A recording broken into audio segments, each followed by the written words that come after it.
जी हाँ दोस्तों, निकाल कर बाहर करूंगा, जुबान संभाल कर तेजस्वी की दहाड़ से दहले बागे। इधर मोदी नीतीश सरकार को पूरी तरह हिला डाला।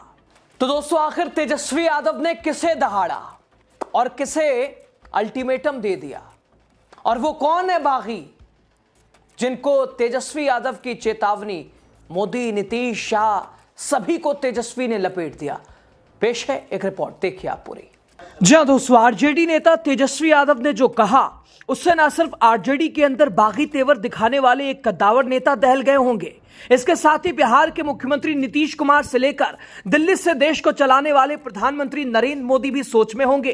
बिहार में विधानसभा चुनाव में हार के बाद भी तेजस्वी यादव टूटे नहीं हैं। दोस्तों, बिहार विधानसभा चुनाव में आरजेडी नेता तेजस्वी यादव ने रोहतास के दिनारा सीट से उस वक्त के तत्कालीन विधायक विजय कुमार मंडल का टिकट काटकर राजेश यादव को प्रत्याशी बनाया था, और चुनाव के 2 महीने बाद तेजस्वी के इस निर्णय को लेकर पटना के मनेर से विधायक भाई वीरेंद्र ने सवाल खड़े किए हैं। नहीं बोलना चाहिए। विजय मंडल जी, हम दोनों आदमी एक साथ एमएलए थे। जब जादव को ही टिकट देना था तो फिर विजय मंडल का टिकट क्यों कटा? क्या कारण था? विजय मंडल में क्या खामी थी? हम इनकी लड़ाई बहुत लड़े हैं अपने दल में कि नहीं कटना चाहिए था, और वो भी बाहर के लोग को टिकट दिया गया जो दूसरे जिला के लोग थे। कुछ ऐसे नेता हमारे यहाँ हैं जो नाम के समाजवादी हैं और 3 जिला चलाते हैं। न कहता है लोग कि ये जिला, ये रोहतास जिला जोतेलन। तो ऐसे कुछ नेता हैं जो कैमूर भी जोतते हैं, रोहतास भी जोतते हैं, भोजपुर तो हम छोड़ा दिए, आज बक्सर जिला जोतते हैं। इसलिए वैसे लोग जब तक राजनीति में रहेंगे और उनके कहने पर टिकट मिलेगा तो कोई भी पार्टी का यही हश्र होगा जो अभी आज हमारे दल का हश्र हुआ है।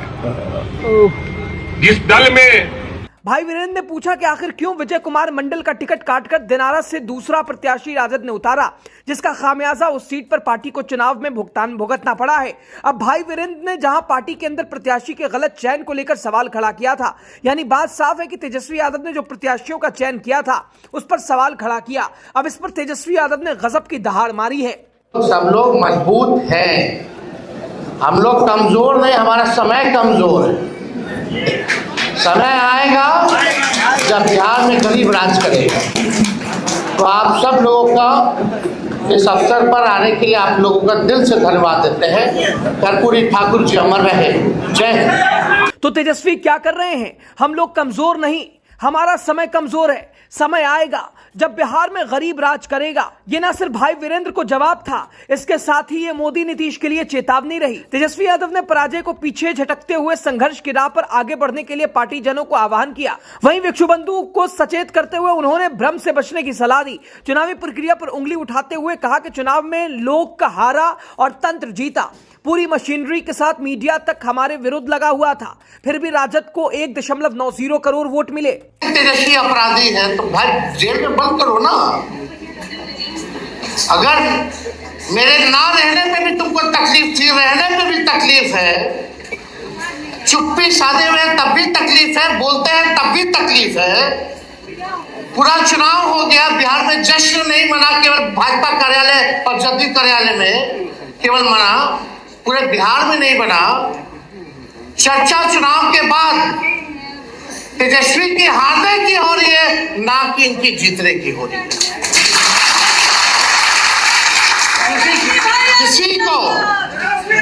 किसी को विश्वास ही नहीं था कि चुनाव का नतीजा क्या है।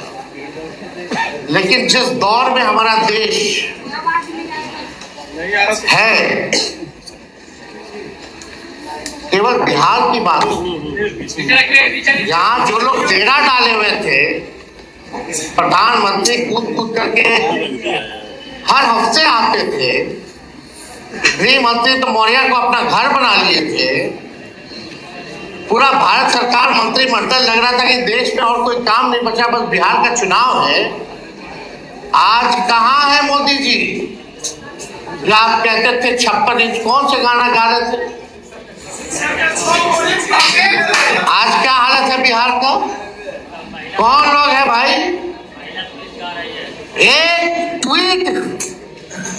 ट्वीट भी किया जो बच्ची के साथ बलात्कार हुआ। 4 साल की बच्ची हर जगह। कौन ऐसा दिन नहीं है बिहार में जहां 200 राउंड गोलियां ना चलती हो, अपहरण ना होता हो, मर्डर ना होता। तो इन लोगों से कुछ होने वाला है नहीं। वह आप भी जानते हैं, हम भी जानते हैं, बिहार की जनता भी जानती है और मीडिया के लोग भी जानते हैं कि ये लोग कुछ कहता नहीं। सत्ता में कैसे बने हुए हैं ये सब जानते हैं। सत्ता का दुरुपयोग करना, तंत्र मंत्र लगाना, धन तंत्र लगाना, अधिकारी लगाना, पैसे का खेल करना, संवैधानिक संस्थाओं को हाईजैक करके अपने पार्टी के लिए इस्तेमाल करना, सब लोग जानते हैं। लेकिन हम इतना कहेंगे कि ये लड़ाई की अभी बस शुरुआत है और हम लोग लड़ेंगे और लड़ करके जीतेंगे। सुना आपने तेजस्वी ने क्या कहा? कर्पूरी जी और लालू जी को भद्दी भद्दी गालियां दी गई, मगर वो लोग कभी नहीं झुके। तेजस्वी झुकने वाला नहीं है, जो लड़ेगा वही जीतेगा। हम लड़ेंगे और जीतेंगे। जनता बदलाव चाहती थी, अभी भी 60% लोगों ने खिलाफ में वोट दिया।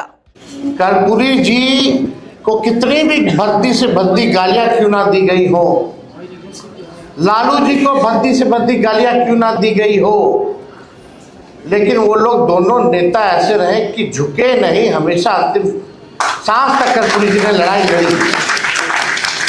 लालू जी अभी इस व्यवस्था में भी, बीमार होने की व्यवस्था में भी, उस लड़ाई को जिंदा रखते हुए वो लड़ाई लड़ रहे हैं। और आप सब लोगों से हम इतना ही कहेंगे, जब कर्पूरी जी नहीं झुके, लालू जी नहीं झुके, तो तेजस्वी भी झुके नहीं। इसका काम है। हम लोग लड़ेंगे और लड़ने वाला लोग ही जीतता है। कोई लेवल प्लेइंग फील्ड चुनाव में था क्या?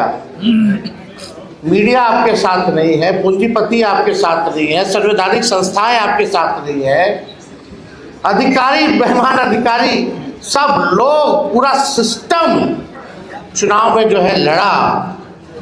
लेकिन हमें फक्र है कि भाई इतना सिस्टम लड़ने के बावजूद भी 1,90,00,000 वोट जो है हम लोगों को मिला है। तो 1,90,00,000 वोट, और छोड़ दीजिए 60% बिहार की जनता जो है इस सरकार के खिलाफ मतदान किया। 60%, यानी बिहार की जनता जो है बदलाव चाहती थी। तेजस्वी धागे खोल रहे हैं। वैसे देखा जाए तो जितनी चर्चा बीजेपी की जीत की हुई, उससे ज्यादा ही तेजस्वी यादव के हार की चर्चा हुई। तेजस्वी को यकीन है एक दिन उनका दिन लौटेगा। अभी उनका समय नहीं है, लेकिन समय तो कभी लौटेगा। समय की दोस्तों यही खासियत है। तेजस्वी कहते हैं कि बजट सत्र के बाद वो जिलों के भ्रमण पर निकलेंगे, जिसका उद्देश्य बूथ स्तर पर संगठन को खड़ा करना होगा। वो कह रहे हैं कि हमारा संघर्ष जारी रहेगा। अपनी ओर से सरकार को 100 दिनों की मोहलत देने की बात दोहराई। कहा कि अगर इस दौरान महिलाओं को रोजगार के लिए राशि और युवाओं को नौकरी नहीं मिली तो आरजेडी सरकार से प्रश्न करेगी। तो देखा दोस्तों आपने तेजस्वी यादव का एक्शन। अभी तो उन्होंने 100 दिन का अल्टीमेटम दिया था और अब शुरू हो गया है तेजस्वी और उनकी टीम का बिहार में विपक्ष का एक्शन पे एक्शन। आपकी राय जरूर बताइए।